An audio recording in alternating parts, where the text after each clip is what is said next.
আল্লাহ রাব্বুল আলামিন একটা প্রাণী সৃষ্টি করেছেন। ওই প্রাণীটা এই পৃথিবীতে 6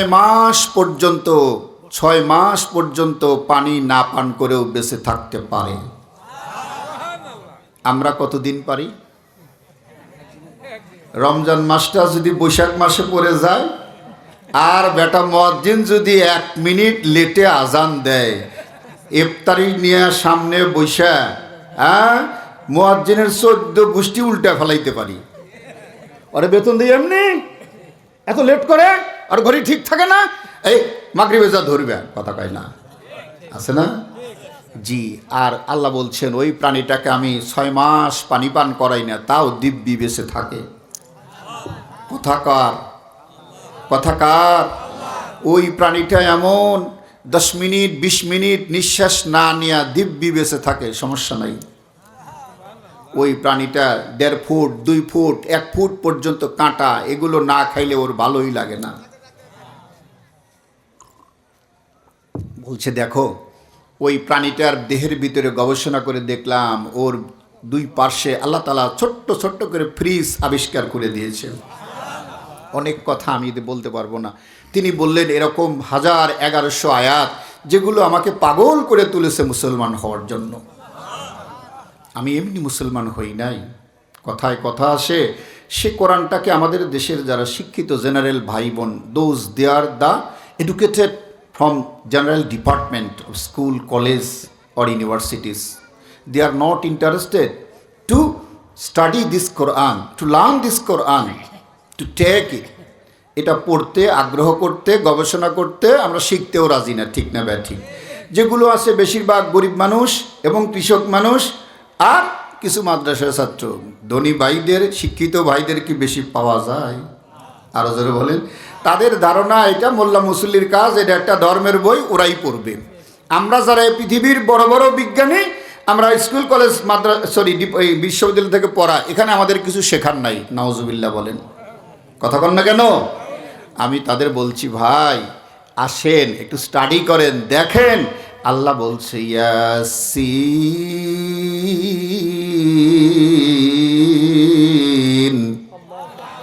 অল কুরআনিল হাকীম। আল্লাহ বলছেন এই পৃথিবীর সবচাইতে বড় বিজ্ঞানের বই হলো আল্লাহর কোরআন। এই পৃথিবীতে এমন কোনো বিজ্ঞান নাই যেটা আল্লাহর কোরআনের ভিতরে বর্ণনা করা হয় নাই। মা ফাররাতনা ফিল কিতাব মিন শাই, there is no sector which is not explained or described in this Quran. আল্লাহর কোরআনে এমন কোনো দিক বিভাগ নাই যেটা আল্লাহ কোরআনে আলোচনা করে দেন নাই।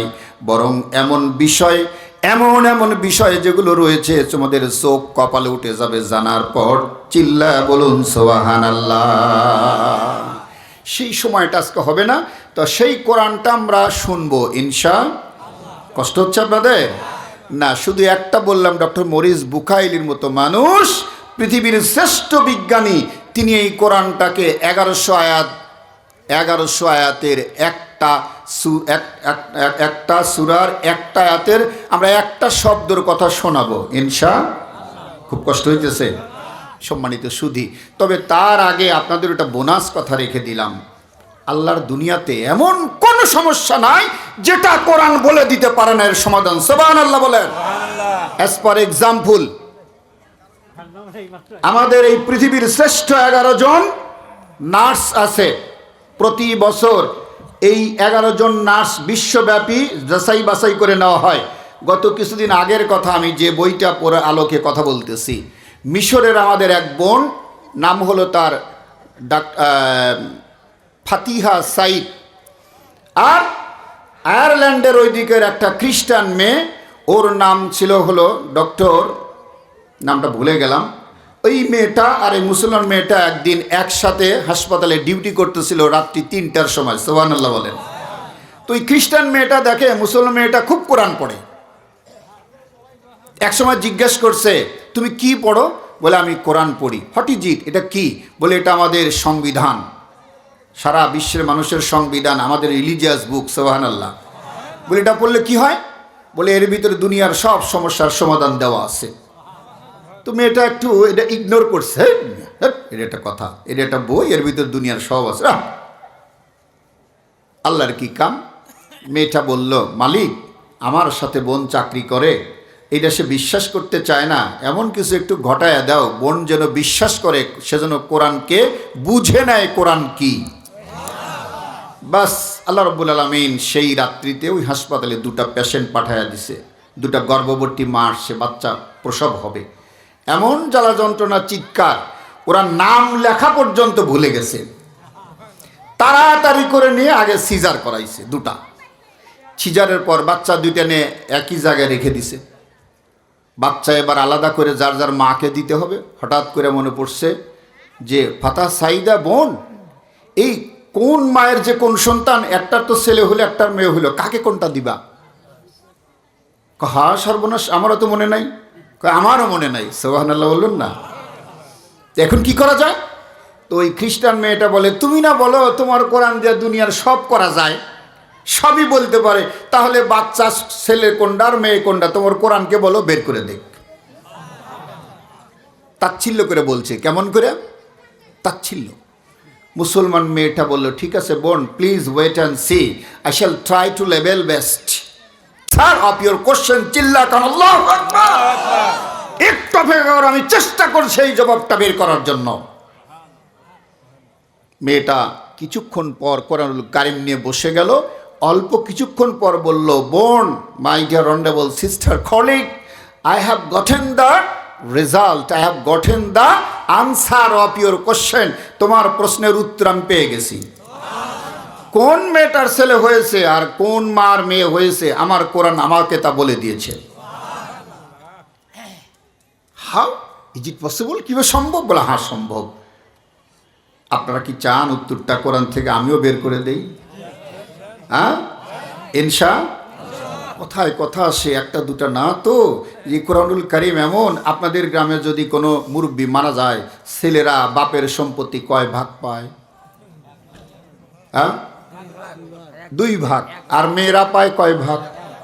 ওই পরিবারে একটা হিজরা নামে যাদের ডাকি, ওটা একটা জন্মিছে, ও পাবে কয় ভাগ? কেন 1 ভাগ? ও কি মেয়ে? কয় ভাগ দিবেন? একটু কথা বলেন। 2 ভাগ। ওটা কি মেয়ে? ওর কি ছেলে? 2 ভাগ দিবেন। 1 ভাগও না, ওটা মানুষ না, মায়ের পেট থেকে তো আইছে নাকি কন? কতটুক দিবেন? আপনারা ছেলে মানুষ মারা গেলে কাফন পান কয়টা? কয়টা? 3টা। মা বোনরা মারা গেলে কয়টা পায় কাফন? 5টা। আর ওইরা মারা গেলে কয়টা দিবেন? কেন 3টা? ওটা কি ছেলে? কথা কয় না। ওই কথাটা পর্যন্ত আল্লাহ 1450 বছর আগে এই কোরআনে বলে দিয়েছে। আমি কেন বললাম কথাটা বুঝতে পারছেন? জি, পৃথিবীর যত সমস্যা, সব সমস্যার সমাধান, চিল্লা কান আল্লাহু আকবার। জি, আমরা সেই কোরআনের আলোচনা শুনতে আসি, কিন্তু দুঃখের বিষয়, time is not permitting me for so much time. দীর্ঘ সময়ের জন্য আমাকে সময়টা অনুমতি দিচ্ছে না। যতটুকুন পারি, আমাকে বলা হয়েছে 10:15 আপনার সময়, চেষ্টা করবো আপনাদের সামনে এখান থেকে একটু আলোচনা করার। ইনশা। কষ্ট নিলেন? জি, আমি যে আয়াতে কারিমা তেলাওয়াত করেছি, সূরাটার নাম সূরাতুন নিসা। কোন সূরা? মহিলাদের জন্য নির্বাচিত সূরা। নামটা দিয়েছেন কে? এই সূরার 58 নম্বর আয়াতটা তেলাওয়াত করেছি। কত? রসুলের লক্ষ লক্ষ হাদিস থেকে বুখারীর অন্যতম একটা হাদিস, এই হাদিসটা পাঠ করেছি। এর বাংলাটা বলে এই কিছু আলোচনা করে আমি বিদায় নিব ইনশা। ততক্ষণ আপনাদের ধৈর্যে কাদের কাদের কুলাবে না 2 হাত তুলে দেখান তো ইনশাল্লাহ। খুব চালাক, আলহামদুলিল্লাহ। বাহ, একজনও কিন্তু ভুল উত্তর দেয় না। আল্লাহ কবুল করে, বলে না আমিন। না, আসলে সত্যিকার শ্রোতা, আল্লাহ এদের কবুল করেন, বলে না আমিন। কি ভাইরা আমার, একটু সামনে আগাই, খুব দ্রুত বাংলাটা বলছি। আল্লাহ তাআলা এখানে কি বলছেন? ইন্নাল্লাহা, নিঃসন্দেহে মহান আল্লাহ তাআলা, ইয়ামুরকুম, তোমাদেরকে ফরজ হুকুম দিচ্ছেন। কথায় কথা আসে, কোরআনের কিন্তু 5টা ফরজ না। আমরা মনে করি কালেমা, নামাজ, রোজা, হজ, যাকাত, বলি না? হ্যাঁ, তা আসলে তো তা না। ফরজ হুকুম আছে 500টা। সুবহানাল্লাহ বলেন। আমরা মানি, নাম জানি 5টার, মানি কয়টা? বলছে কালেমা পড়ছি হয়ে গেছে, নামাজ এখন না পড়লেও চলে, আছে না? হ্যাঁ জি। আর রমজান মাস এত ধনী গরিব পরিবারে জন্ম নেই, হুজুর না খায় অভ্যাস নাই, রোজা নাই রাখলাম, আছে কথা কয় না? জি। আর কি ধনী যদি হয় জাকাত এখন দিয়ে হারি নাই, অভ্যন্তরীণ সমস্যা আছে।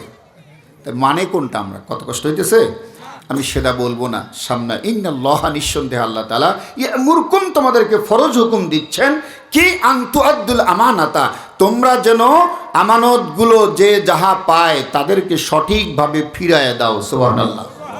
তার মানে আমানত ফিরাইয়া দেওয়া, যার যার আমানত, যে যেখানে ঋণ আছেন এটা ফিরাইয়া দেওয়া, বুঝিয়ে দেওয়ার নাম, এটাও ফরজ। চিল্লা কোন কথা ঠিক কিনা? নামাজ যেমন ফরজ, রোজা যেমন ফরজ, হজ যেমন ফরজ, পর্দা যেমন ফরজ, যার যার আমানত তাকে বুঝে দেওয়া এটাও কষ্ট হইতেছে। জি, এটাও ফরজ। কে বলছেন? সময় নাই, খুব দ্রুত আগাইতেছি, ব্যাখ্যা করার সময় হচ্ছে না। তো এরপরে কি বলছে? ওয়াই যে হাকাম তুম বাইনান নাস, তোমরা যখন মানুষের মধ্যে বিচার করবা, কে বলছেন? আনতাহকুমু বিল আদল, সেটা যেন ন্যায় বিচার হয়। কে বলছেন? আর সেটা যেন কোরআন দেওয়া হয়। সুবহানাল্লাহ। বিচার কি দিয়ে করা লাগবে? রসুল শিখায়া দিয়েছেন ওই যে হাকামা আদিলা, মানুষ যখন কোরআন দিয়া বিচার করে কেবল সেইটাই ন্যায় বিচার, এছাড়া পৃথিবীতে আর কোনোটাই ন্যায় বিচার। কে বলছেন?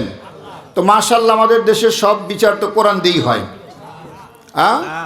কথা বই না, কোরআন দিয়েই তো হয়। অথচ আল্লাহ কি বলছেন? অমান লাম ইয়াহকুম, অমান লাম, কষ্ট হইল ও মা বোনেরা, একটু মেহরবানি করে আপনারা একটু আগায় বসেন। আরও মা বোনরা আসলে কেমনে বসবে, মেহরবানি। যে আপনারাও কিন্তু এই কাজটা করতেছেন না। দেখেন মাঝখানে ফাঁক, আপনারা তো জানেন 3 জায়গায় ফাঁক রেখে বসা হারাম। তার এক জায়গায় হলো যেখানে কোরআন হাদিসের আলোচনা হয়। শয়তান বলে এটা আমার কাছে সবচেয়ে কষ্টের কাজ, এই জন্য আপাতত কেউ ফাঁক হয়ে বসলে ওর মধ্যে আমি যাওয়ার দস্ত হয়ে বসি। তো যারা যারা চান আপনার দোস্ত ওইটা হোক, কেডা? হ্যাঁ না, আমি আর মুখ দেখুন, আপনারা বলেন যারা যারা চান ওইটা আপনার দোস্ত হোক, কেডা? জি, আপনারা ফাঁক হয়ে থাকেন। আর যারা যারা চান যে ওই শয়তান আমার কাছে আসুক, আসবে না, একটু মেহরবানি করে ঘন হয়ে বসেন। আল্লাহ আপনাদের বোঝার তৌফিক দেন, বলেন আমিন। বুঝাইতেছিলাম ভাইরা আমার। এখন আমাদের দেশে প্রশ্ন আছে, আমানত কি? আমাদের দেশে মনে করা হয় শুধুমাত্র মসজিদ মাদ্রাসার যারা কেশিয়ার, স্কুল কলেজের যারা কেশিয়ার, ওই মানুষটার কাছে কিছু টাকা আমানত দিলাম, ওই মানুষটার চাওয়া মাত্র টাকাগুলো যদি ফেরত দেয় এর নাম আমানতের খেয়ানত হইল না। আর যদি না দেয় এর নাম খেয়ানত। চিল্লা কন, এটা সংজ্ঞা না, চিৎকার দেখুন একটু নাউজুবিল্লাহ। এইটার নাম শুধু আমানত না। বলে কোনটা? তাফসীরে লেখেন, একজন রাষ্ট্রপতি যখন রাষ্ট্রপতির দায়িত্ব পালন করেন, ওই মানুষটার কাছে দেশের সমস্ত জনগণগুলোকে আল্লাহ আমানত দেন। কথা বোঝেন নাই? আপনি যখন চেয়ারম্যান মেম্বার, আপনার ইউনিয়নের সমস্ত জনগণ আপনার কাছে আমানত দেন কে? আপনি যখন সংসারের মুরব্বী, আপনার ছেলে মেয়েগুলোকে আপনার কাছে আমানত দিলেন কে? আপনি ইসলাম শিখালেন না, সঠিক চালালেন না, আপনি আমানতের খেয়ানত, আপনি মুনাফিক। আল্লাহর নবী বলেন যে পরিষ্কারভাবেই খেয়ানত করার কারণে এই লোকটা যত আমল করুক কোনো লাভ হবে না। কারণ প্রকাশ্যে একটা বড় হাদিসের ভিতর রয়েছে, আল্লাহর নবীর সামনে একটা জানাজা আসলো, একটা লাশ আসলো। আল্লাহ রসুল আগের থেকেই জানতেন লোকটা ঋণ করে মারা গেছে। নবীজি জিজ্ঞেস করলেন, আমার সাহাবীরা তোমরা কি জানো লোকটা কি ঋণ আছে নাকি নাই? সাহাবারা, ইয়া রাসূলুল্লাহ, হাবিব আল্লাহ, হ্যাঁ আল্লাহ জানি, লোকটা ঋণ করে মারা গেছে। আল্লাহর নবীর সাথে সাথে ওই লাশ রেখে চলে গেলেন। তিনি বললেন, আমি এই জানাজা পড়াবো না। সাহাবীরা কয়, কেন পড়াবেন না? বলে, যে লোকটা ঋণ করে মারা গেল, ওই ঋণগ্রস্ত মানুষের জানাজা করলেও যা, না করলেও তা। সুতরাং এইটারে জানাজা দেওয়া কোনো লাভ নাই। জোরে কন্যা নাউজুবিল্লাহ। আল্লাহ রসুল চলে গেলেন, অন্য সাহাবারা আর কেউ জানাজা পড়ায় না। এরপরে একজন সাহাবী বললেন, আমার একজন ভাই ঋণগ্রস্ত থাকার জন্য তার জানাজা হবে না, এমন হতে পারে না। তিনি বললেন, কত টাকা ঋণ আছে? সমস্ত টাকা আমি পরিশোধ করব। সুবহানাল্লাহ। এরপরে কেবল আল্লাহর নবী সেই লাশকে জানাজা দিলেন এবং বললেন, তোমরা জেনে রাখো, ঋণগ্রস্ত মানুষকে জানাজা দিলেও যা, না দিলেও কারণ ওই ঋণগ্রস্ত মানুষে যাদের কাছে ঋণ করেছে ওনারা যদি মাপ না করেন এটা আমি নবী মাপ করতে পারবো না, আল্লাহ। আর জোরে বলেন। তবে আমাদের দেশের মানুষের জন্য মনে হয় একটু আলাদা আইন হতে পারে কিয়ামতে। যারা অন্তত ব্যাংক ব্যালেন্স লুট করে নিয়ে চলে গেছাও, দেশের মানুষের অর্থগুলো নিছেও, তোমাদেরকে আমি আল্লাহ একটু আলাদাভাবে দিয়ে নিব, মাফ করবে নাকি? এ কথা বলেন না কেন? হবে। জি, সামনে আগে যে বুঝাইতেছিলাম ভাইরা আমার, আল্লাহ ইন্নাল্লাহ ইয়ামুরুকুম আন তুআদ্দুল আমানাতা ইলা আহলিহা, আমি আল্লাহ তোমাদের জন্য ফরজ হুকুম দিলাম, তোমাদের কাছে যে যাহা প্রাপ্য ওটা ঠিক মতো বুঝাইয়ে দাও।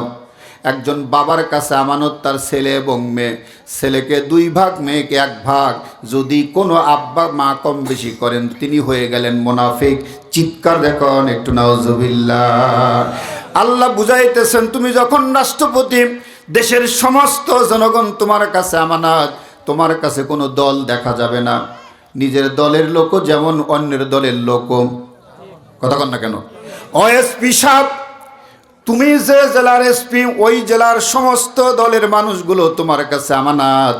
তুমি একজনের কেস নিবা আর একটা নিবা না, একজন ফোন করলেই কেস নিবা, একজন সামনে গেলেও নিবা না। নিশ্চয় তুমি আমানতের খেয়ানত করলা, আর একটা কারণেই জাহান্নামে যাওয়ার জন্য যথেষ্ট। চিৎকার দিয়ে বলা যাবে কি নাউজুবিল্লাহ? বোঝা কি যাচ্ছে? আমাদের দেশে ভুল ধারণা, হুজুর কিছু রেখা দিছি ব্যাগের মধ্যে, এইটা ঠিক মতো ধরে রেখেন তালি আমানত। কথা কয় না? আমি কলেজের টিচার, ছাত্রদেরকে ঠিক মতো পড়ানো আমার দায়িত্ব, ছেলেরা আমার কাছে আমানত। সুবহানাল্লাহ। আমি ঠিক মতো পড়াইলাম না, আমানতের খেয়ানত করলাম, বেতন হারাম হয়ে গেল। বোঝা গেছে কি? আমরা অনেকে মনে করি যে ইবাদত বলতে বুঝি টুপি দাড়ি কালেমা নামাজ রোজা হজ যাকাত, দ্যাটস এনাফ। এটা না। আব্দুল শব্দের অর্থ হলো গোলাম চাকর। আমাদের দেশে আগে 1 বছরিয়া লোক রাখতো না, চাকর রাখতো না। এ কথা বলেন। এদিকে গেলে পাইট কয় না কি কয়? পাইট কয়। এই 1 বছরের সমস্ত আইন বাড়িওয়ালারটা মানবে নাকি চাচা আপনার কিছু কিছু মানবো কিছু কিছু মানবো না, এরকম চাকর কেউ রাখবে? এ কথা বলেন। যদি বাড়িওয়ালা কয় আজকে ধান কেটে আইসো, না চাচা আপনার কথা শুনবো না, আজকে আপনার মহিষটাল নিরামু। কথা কন। বাবা তুমি আজকে বেগুন টাল নিরাও, কয় না আমি বেগুন টাল নিরামু না, আজকে কুশাল খাত নিরামু। হবে? বেতন পাবেন? তো আল্লাহ বলছে তুই তোর জিন্দেগি ভর আমার কাছে কামলা আসিস, তুই আমার গোলাম, আমার সার্ভেন্ট, আমার চাকর। এই সারা জিন্দেগি ভর আমি যে কোরআন দিয়ে আইনগুলো দিছি ওইটা মানতে হবে। চিল্লা কোন সুবহানাল্লাহ। তুমি মসজিদে যা শুধু একটা মানবার, বাইরে যা আর একটা আছে না নাই? কথা বলেন। এ নিষেধ কে করেছেন? যে সামনে আগাই সেই আল্লাহ বলতেছেন যে তোমার সমস্ত আমানত যদি বুঝে না দাও তুমি মুনাফিক, আর এই জন্যই জাহান্নামে যাওয়ার জন্য যথেষ্ট। চিৎকার দিয়ে কর নাউজুবিল্লাহ। কষ্ট হলো কি? জি, এবার আমি সামনে আগাই। তো আল্লাহ তাআলার এক বান্দা মুসলমান, এক বিরাট রাষ্ট্রের আমির, সুবহানাল্লাহ কওয়া যাবে? নামটা আমি বলবো না, এটা আপনাদের দায়িত্ব বের করা ইনশাআল্লাহ। খুব লম্বা কথা ছোট করে বলার চেষ্টা করছে এই আমানতের প্রসঙ্গ টেনে। ওনার সামনে একটা চিঠি আসলো ওনার রাষ্ট্রের বড় একটা অংশ থেকে। চিঠিটা পড়তেছেন আর ঝরঝর করে কাঁদতেছেন। সুবহানাল্লাহ বলেন। আশেপাশে এমপি মন্ত্রীরা বসা। আমির আল মুমিনিন কাঁদছেন কেন? লেমা তাবক, আপনি কাঁদেন কেন? আপনি কাঁদেন কেন? তিনি বললেন কেন যে কাঁদছি, আমি আমানতের খেয়ানত করে মুনাফিক হয়ে গেছি, আমি এখন মারা গেলে জাহান্নামে যাব, তাই কান্না করতেছি। লোকজন কয় হুজুর কি আমানতের খেয়ানত করলেন, এইভাবে কাঁদছেন? তিনি বললেন তোমরা কি জানো এই চিঠির ভিতর কি লেখা আছে? কি লেখা আছে? আল্লাহর বান্দা মুসলমান রাষ্ট্রের নায়ক, তিনি বলতেছেন জান্নাতি মানুষ, তিনি নামটা পরে বলবো। তিনি বলতেছে শোনো, আমার একটা এলাকায় 6 মাস হলো বিচারক নাই, এটা আমি জানি না। আমার এলাকার মানুষ 6 মাস হলো বিচার পাচ্ছে না। ওই মানুষগুলার হক ইনসাফ বিচার দেওয়া আমার উপরে আল্লাহ ফরজ করে দিয়েছেন, আমার উপর আমানত দিয়েছেন। এই যে আমানত রক্ষা করতে পারি না, 6 মাস হলো আমার দেশের জনগণ বিচার পাচ্ছে না। আমি এখন যদি মারা যাই, নিঃসন্দেহে মুনাফিকের খাতায় আমার নাম পড়ে গেছে। চিৎকার দিয়ে বলুন একটু নাউজুবিল্লাহ। আমাদের দেশের হাদি ছেলেটা মারা গেছে না, শহীদ হাদি ভাই মারা গেছে না, বিচারটা হয়েছে তো? কোন উন্নতি হয়েছে? কথা বলেন না কেন? সাগর রুনির বিচার আজকে 22-23 বছর হলো চলে, অথচ ওই বিচারটা 122 বার মামলাটা পিছাইছেন। বলেন তো, যাদের আমলে কেসটা হয়েছে বিচার না দিয়ে যারা মারা গেছেন, আরও যারা রাষ্ট্রপতি মারা যাবেন, বলেন তো তাদের উপরে আমানতের খেয়ানত হয়েছে কি হয় নাই? এই জোরে বলেন। আমরা মনে করি শুধু নামাজের নামে ইসলাম, কষ্ট হইতেছে। সামনে আগিয়ে যাই, হাও মাও করে কান্না। তিনি বলেন 6 মাস হলো বিচারক নাই, কষ্টের কথা। আমি যদি এখন মারা যাই, আমার একজন দেশের নাগরিক যদি আমারে ছাড় না দেয়, আল্লাহর কসম আমি মুনাফিক হয়ে মারা যাব। এবার বলেন তো ভাইরা, আমার দেশের রাষ্ট্রনায়ক যারা ছিলেন, যারা আছেন, যারা হবেন, ওনারা যদি কোরআনের আয়াতটা বুঝতেন, আল্লাহর কসম বিচার কোনো দিন ডিলে করতেন? এ কথা বলতে হবে। আরো জোরে বলেন। সামনে আগিয়ে যাই। এই জন্য রব্বুল আলামিন আল্লাহ তাআলা কোরআনুল কারীমের সূরা হজের ভিতর বলেছেন, একজন মানুষ যখন দেশের কোনো দায়িত্ব পায়, আমি আল্লাহ তার উপরে আরো 4টা ফরজ কাজ চাপায়া দেই। জোরে বলেন কয়টা? আরো জোরে। আল্লাযীনা মাক্কানাহুম ফিল আরদি আকামুস সালাতা ওয়াজ যাকাত আমারু বিল মারুফ নাহা আনিল মুনকার। ওই মানুষটা যেই এলাকার জন্য নির্বাচিত হলো, ওই এলাকার সমস্ত মানুষকে নামাজের জন্য তারা পাবন্দি করবে, নামাজের জন্য জোর করে হলেও নামাজ পড়ানোর ব্যবস্থা করবে। এটা 1 নাম্বার ফরজ। 2 নাম্বার যাকাত উত্তোলন করবে, গরিবদের ভিতর বন্টন করে দিবে। 3 নাম্বার সৎ কাজের আদেশ দিব, অসৎ কাজ থেকে মানুষকে বিরত রাখবে। আল্লাহর কসম আমি আল্লাহ 4টা কাজ ওই দেশের রাষ্ট্রনায়কদের জন্য, এমপি মন্ত্রীদের জন্য অতিরিক্ত চাপায়া দিলাম। চিল্লা বলেন সুবহানাল্লাহ। তো এখন বলেন, কোন এমপি মন্ত্রী নিজে যদি নামাজ পড়ে, রাষ্ট্রপতি নিজে নামাজ না পড়ে, ওই বেটা কোনোদিন আপনাকে নামাজের কথা বলবে? আরো জোরে বলেন। ও বলবে কি? ঈদের মাঠে গিয়া যেই নেতা বলে, সম্মানিত ভাইরা আমার, আজকে ঈদুল আজহার জানাজার নামাজ সকাল 8:30টায় হবে, বলে নাই? এ কথা বলেন না কেন? ঢাকায় ঈদগাহ মাঠে এ কথা হয়েছে না? আজকে পবিত্র ঈদুল আজহার জানাজার নামাজ, ও জিন্দিগিতে নামাজ পড়ে না, তো মাইকিং শোনে জানাজার নামাজ, ওইটাই মুখে আইছে নাউজুবিল্লাহ আগামীকাল বলেন। লোকেরা পিছন থেকে কলার ধরে টানে, স্যার এমপি মহোদয় কি কন? চুপ, যেটা বলছে ওইটাই ঠিক, নাউজুবিল্লাহ বলেন। অথচ আল্লাহ কি বলছেন?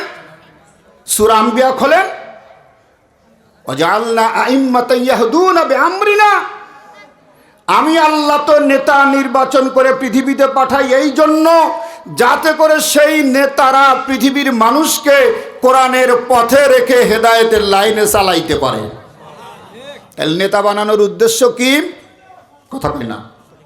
ওয়াজআলনা, আমি আল্লাহ নেতা বানাই, আইম্মাতাই নেতাদের বানাই, ইয়াহদুনা, তারা যেন মানুষকে সঠিক পথে চালায়। কি দিয়া? বিআমরিনা, আমি আল্লাহর কোরআন দিয়া মানুষকে যেন ঠিক পথে চালায়, এজন্য আমি আল্লাহ পৃথিবীতে নেতা পাঠাই। আর আমরা কি জন্য বানাই? মারিং কাটিং যে করে হারিব না, অদিয়া কাম হবো না।